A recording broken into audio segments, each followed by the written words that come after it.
किस्सा 10 दर्जियों का। रामपुर नामक गांव में एक दर्जी रहा करता था। उसका नाम राम था। राम का पिता भी एक दर्जी ही था। वहाँ मरते समय राम के लिए एक सिलाई मशीन छोड़ गया था। राम अपने पिता की तरह ही ग्राहकों को अपने काम से खुश करता था। इसी तरह से धन कमाकर उसने 4 मशीन खरीदी और 4 लोगों के जीविका का इंतजाम किया। अब राम के गांव में रहने वाले दर्जियों का काम कम हो गया, क्योंकि वे लोग कभी भी समय पर परेशान कर नहीं देते थे। ग्राहक उबकर राम के पास पहुंच जाते थे।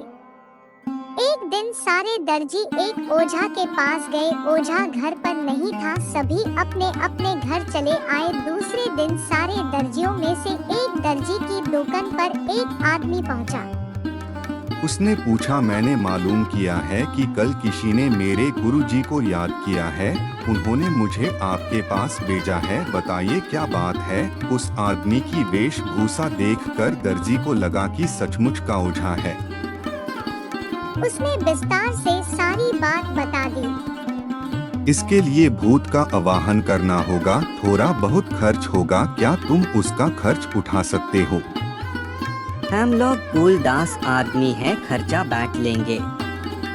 मैं तुम्हें मैजिकल नींबू देता हूँ। तुम इसके भीतर एक गोल्ड कॉइन रखकर राम की दुकान में डाल देना, काम हो जाएगा। दर्जी के पास गोल्ड कॉइन नहीं था, बट उसने अपनी सारी चीजें बेचकर एक गोल्ड कॉइन खरीदा और उसे नींबू के भीतर रखकर राम की दुकान में डाल दिया। ओझा के शिष्य ने बाकी दर्जियों के पास जाकर भी यही बात बताई और सबने ऐसा ही किया। कई दिन बीत गए पर राम के काम में कोई फिर बदल नहीं हुआ, बट उसने टेन और सिलाई मशीन खरीद ली। यह सब देखकर सारे दर्जी निराश हो गए। सारे दर्जी ओझा के पास पहुँचे और पूछा, महाशय आपका शिष्य कहाँ रहता है? मेरा कोई शिष्य नहीं है। मैं खुद इस धंधे से अपना पेट ठीक से नहीं भर पा रहा हूँ, तो शिष्य कहाँ से रखूँगा। इसी बीच राम ने अपने गांव के सभी दर्जियों को अपनी नई दुकान के उद्घाटन पर इनवाइट किया। उसकी उन्नति का राज जानने के लिए सभी दर्जी राम की दुकान पर पहुँचे। राम ने सबका आदर सत्कार किया। भाई राम, अचानक तुम्हारे पास इतनी सारी संपत्ति आई कहाँ से? ईश्वर ने मेरे दुकान में 10 नींबू और 10 गोल्ड कॉइन्स भिजवाए हैं। नींबू का शरबत पिया तो शरीर में ताकत आ गई और गोल्ड कॉइन्स से नई मशीन खरीद ली। वे गोल्ड कॉइन्स हमारे ही हैं। हम लोग तुम्हें तबाह करना चाहते हैं, बट ईश्वर ने हमें ही तबाह कर दिया। हमें माफ कर दो। ओ ऐसी बात है भाई, ये कहानी तो मेरे लिए एकदम नई है। मैंने सिलाई की नई मशीनें खरीदी है। उन पर काम कराने के 10 दर्जियों की जरूरत है।